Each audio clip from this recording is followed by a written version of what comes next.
자, 반갑습니다. 앞 시간에 이제 이의 이통기국론이나 기발 이승 일도설에 대해서 한번 살펴보았는데요.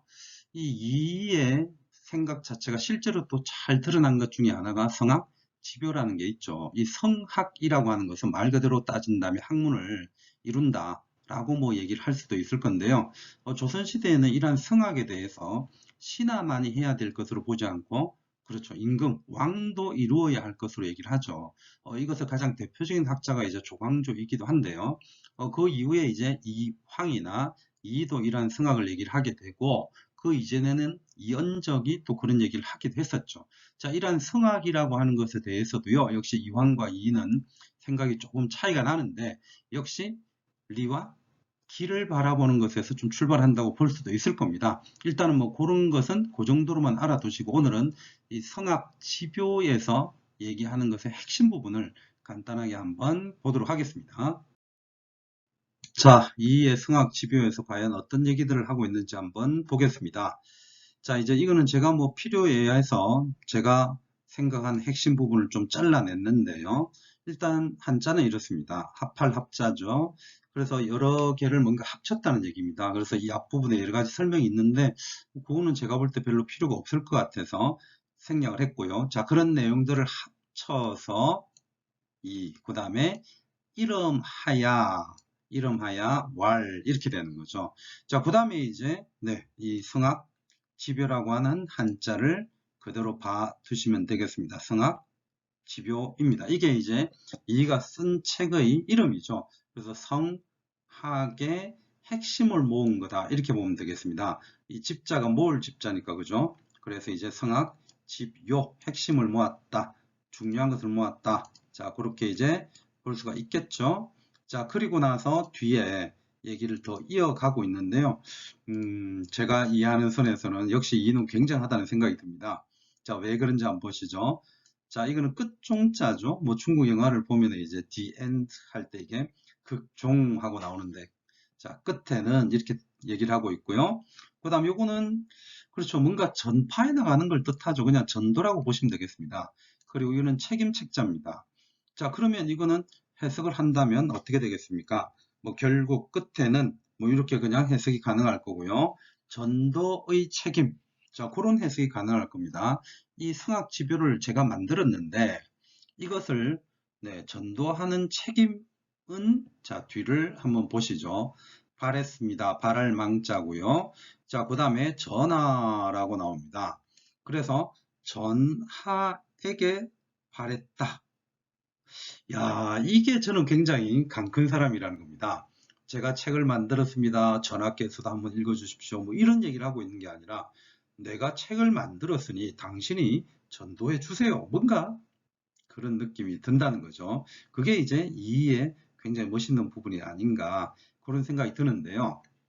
사실 이런 얘기를 할 수 있는 그 배경에는 어떤 생각이 깔려 있느냐 하면, 우리가 조선시대 정도전도 있었죠. 그래서 정도전 같은 경우에도 재상 중심의 정치를 펼쳤는데요. 그러한 재상 중심의 정치를 펼쳤던 그 배경 중에는 뭐가 있느냐 하면, 임금이라고 하는 것은 혈통에 의해서 만들어지는 것이기 때문에 굉장히 똑똑한 임금이 있을 수도 있고, 그 다음에 혼명, 강약 뭐 이런 용어를 쓰는데요. 제가 그걸 조금 우스갯식으로 해석을 하면 또라이들도 나온다는 겁니다.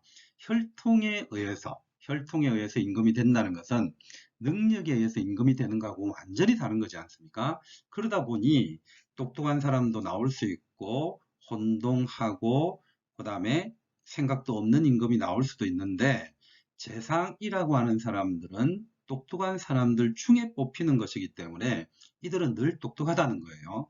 자, 그래서 정도전은 재상 중심의 정치를 주장을 했는데, 그래서 정도전은 왕이라고 하는 자는 똑똑할 수도 있고 아닐 수도 있으니, 결국은 정치는 누가 이끌어 가야 된다? 재상이 이끌어 가야 된다. 이런 얘기를 한 겁니다.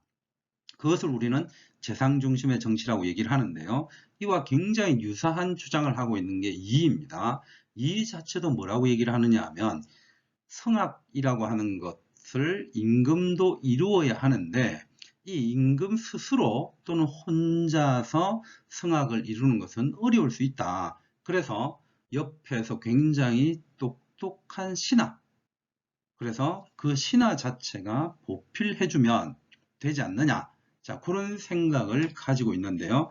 그것을 보여준 것이 바로 승학지묘입니다. 그래서 저는 이제 개인적으로요, 정도전하고, 그 다음에 이제 조광조도 좀 비슷하다는 생각이 들고, 요 세 사람의 생각들이 굉장히 좀 유사하다는 생각을 많이 가지고 있습니다. 네. 어쨌든 간에 여기에서는 이가 그런 생각을 가지고 이런 말을 하고 있다는 걸 알아두시면 이해가 좀 더 쉬울 수가 있겠습니다. 그러면서 끝에 하는 말이 이건 역시 과언, 지나친 말이 아니다. 이거는 옳은 말이다. 잘한 말이다. 지금 이렇게 얘기를 하고 있는 거죠. 자, 한번 지우면서 가보도록 하겠습니다. 쭉 앞에 설명이 있었고요. 그것을 합쳐서 이름하야 왈 성악지묘. 성악지묘 한자만 잘 봐두십시오. 성악지묘라고 한다. 그리고 종국적으로는 이것을 전도하는 책임을 전하에게 팔했다. 그리고 이것은 과언, 지나친 말이 아닙니다. 라고 얘기를 하고 있습니다. 네, 이어서 보겠습니다. 자, 그래서 이어서 보시면 이제 요런 한자가 나옵니다. 자, 전하 하는 거는 다시 보이고 있고요.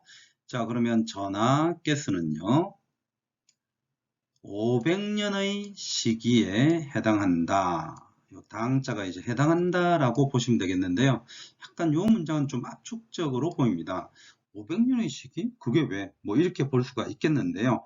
여기에서는 이제 어떤 생각이 좀 들어가 있느냐 하면 뭔가 굉장히 뛰어난 성인이 나오는데 그 성인이 나온다는 시기라고 얘기를 하고 싶은 거예요. 그래서 이 같은 경우에는 지금 이 왕 자체를 한편으로는 어떻게 보고 있습니까? 성인군자로서 굉장히 당신은 뛰어난 인물이고 그런 인물이 500년의 시기에 나온다더니 지금 전하께서는 바로 그런 인물입니다. 뭐 이런 식의 느낌으로 얘기를 하는 게 당 500지기입니다. 그래서 전하께서는 500년의 시기에 해당하시고 이렇게 되지만 그게 숨어있는 뜻이 500년의 성인이 나온다 하더니 그 성인이 바로 당신입니다. 라고 쉽게 세우고 있는 바로 모습이라고 보시면 되겠고요. 자, 그러면서 거하고 있다 라고 하면서 역시 어떤 단어를 쓰고 있느냐 하면 네, 군주이면서 스승이다 이렇게 되는데요. 그래서 군사의 지위 이렇게 될 겁니다. 약간 쉽게 세우고 있는 것만 이해하시면 되겠죠. 자, 그러면서 좋아하는 게 있네요. 유호. 뭘 좋아하나요? 선을 좋아한대요. 또 착한 거를 좋아한다. 당신은 착한 사람입니다. 라고 지금 얘기하는 느낌인데요. 네, 임금께서는 선을 좋아하는 지혜가 있고요. 그리고 욕심이 적다. 이게 적을 과자죠. 그 다음에 그래서 이거는 과욕, 넘칠 과자 아닙니다. 적을 과자입니다. 욕심이 적은 인자함이 있고요. 그 다음에 단사, 지용, 이걸 용기로 썼는데요. 저도 개인적으로 어떤 일을 끊어낼 줄 아는 것. 예를 들어서 공부를 하다가 한 10분만 쉬자라고 해서 잠깐 누웠는데요. 11분 지나서 1분 정도만 더 누워있지 뭐. 그러다 보면 2분 지나고 10분 지나고 누워있는 게 20분 내지는 1시간 후딱 가죠. 이렇게 끊어내지 못하는 것. 그거는 이의 표현에 의하면 용기가 없는 거다. 이렇게 볼 수가 있는데요. 사실은 뭔가 단사, 일을 끊어낸다는 것 자체가 굉장히 힘들죠. 그리고 우리가 잘 아는 사람이 저한테 뭔가 부탁을 했을 때, 야, 이거는 내가 좀 힘들다. 이렇게 얘기하기가 곤란할 때도 있습니다. 역시 이는 그런 것과 상관없이 단사, 일을 끊어내는 것. 이것을 지금 용기라고 표현을 하고 있는데요. 자, 그러면 문장이 어느 정도 해석이 될 겁니다.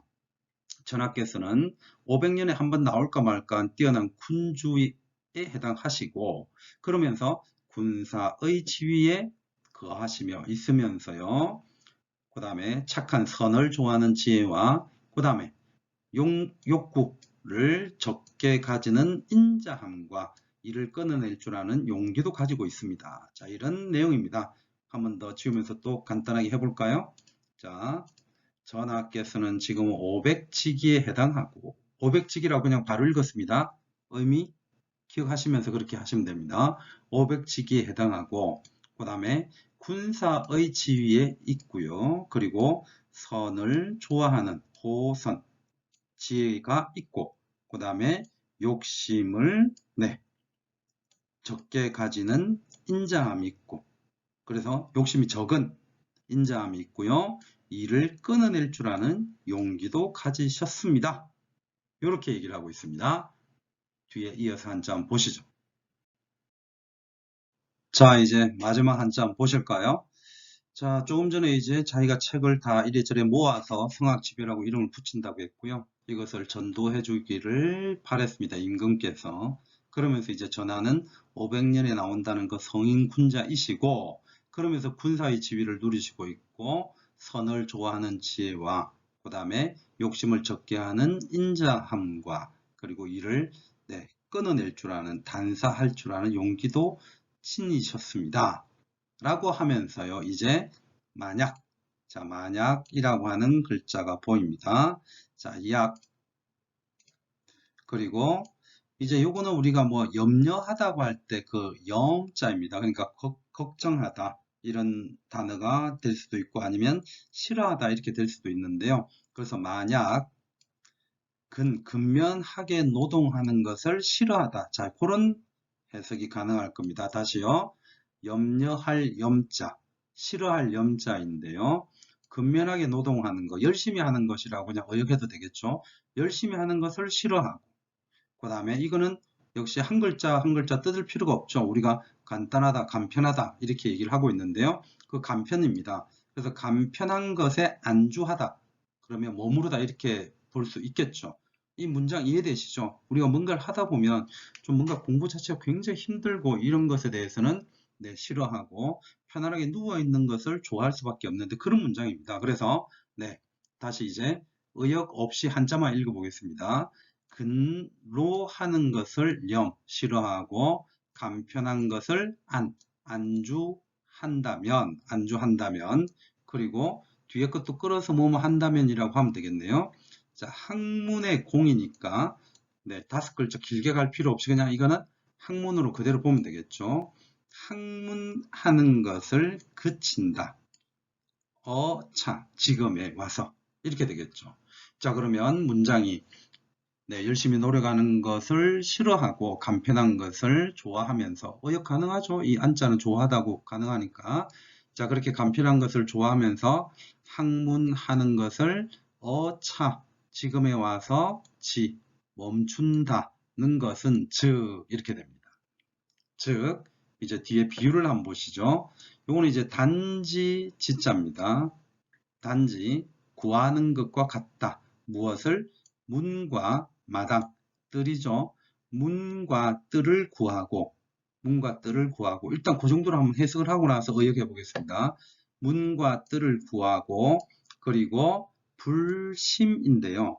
이 심자는 찾다라는 뜻입니다. 그리고 이제 당과 실인데요. 우리가 뭐 옛날에는 이제 어떤 건물 하나를 이제 당이라고 하지 않습니까? 그래서 옛날 건물 구조를 떠올려 보시면 문 열고 들어가면 뜰, 마당이 있고 뜰 앞에 건물이 있고 그 당에 올라서야 그렇죠. 방 안으로 들어갈 수 있죠. 지금 그런 얘기로 비유를 하고 있는 겁니다. 이 문장은요.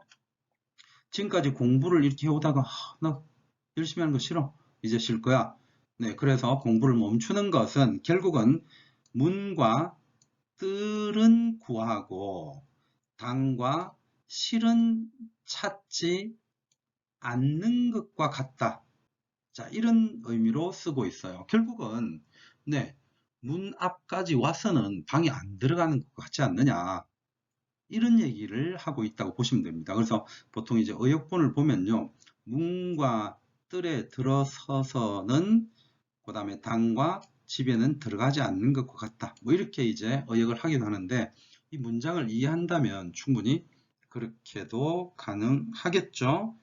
그러면서 마지막에 그것은 아니다 라고 하면서 자, 여기에서 시인이 나오는데요. 여기에서 시는 당연히 누구겠습니까? 이죠. 그러면 뭐뭐 한 바가 바네요. 그죠? 뭐뭐 한 바가 아니다. 이렇게 되는 거라고 볼 수 있겠죠? 자, 뭐뭐 한 바가 아니다. 라고 나와 있는데, 여기에서 집이 나오는데요. 이 집, 집이라고 하는 글자는, 이 집이라고 하는 글자는 아까 승학집유에서 이 집자랑 같은 의미로 보시면 됩니다. 그러니까 모은다는 의미인데요.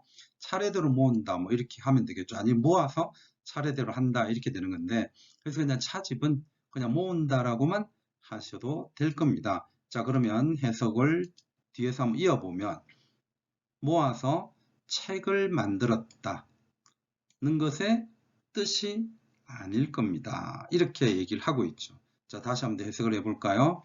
지금 그렇게 공부를 하지 않는 것은 신이 책을 모아서 만든 뜻이 아닐 것입니다. 이렇게 해석할 수 있습니다. 되겠죠? 자, 이제 한번 또 깔끔하게 지우면서 마무리해 보도록 하겠습니다. 만약 근로 하는 것을 싫어하고요. 간편한 것만을 좋아한다. 간편한 것에 안주하는 것은 학문을, 요 5글자는 그냥 학문을 이렇게 해석하시고요. 지금에 그치는 것과 같아서 곧 그것은 단지 문과 뜰에만 들어가고, 문과 뜰을 구하고 이렇게 되어 있는데, 문과 뜰에만 들어가고요. 불심, 찾지 않는 것이다. 무엇을? 당과 실을 찾지 않는 것과 같다. 그래서 그렇게 하시는 것은 제가 차, 집, 시, 서, 책을 편찬한 의 뜻이 아닙니다. 라고 얘기를 하고 있습니다. 이게 이해 승학집요의 제가 생각하는 핵심 부분인데요. 한번 잘 기억을 해 두신다면 혹시 올해 시험에 또 뭔가 도움이 되지 않을까 합니다. 한번 마무리하도록 하겠습니다. 자, 지금까지 수고 많았습니다. 이 앞편에서는 이해 사상, 이통기국론, 기발이승, 일도서를 보았고요. 오늘은 승학집요를 보았는데요. 이 두 가지 정도로 해서 이해 사상을 어느 정도 한자, 원문 사리로 기억을 하고 이해를 할 수 있다면 저는 충분하다는 생각입니다. 그리고 한번 이 승학집요나 이런 부분은 언젠가는 시험에 나올 부분이 될 수 있는 중요한 사례이기 때문에 이 정도 한번 잘 봐두시면 분명히 큰 도움이 되리라고 봅니다. 자, 오늘도 선생님들 정말 수고 많으셨고요. 선생님들이 합격하기를 진심으로 기원하고 또 기원합니다. 네, 다음 시간에 다시 한번 뵙도록 하겠습니다.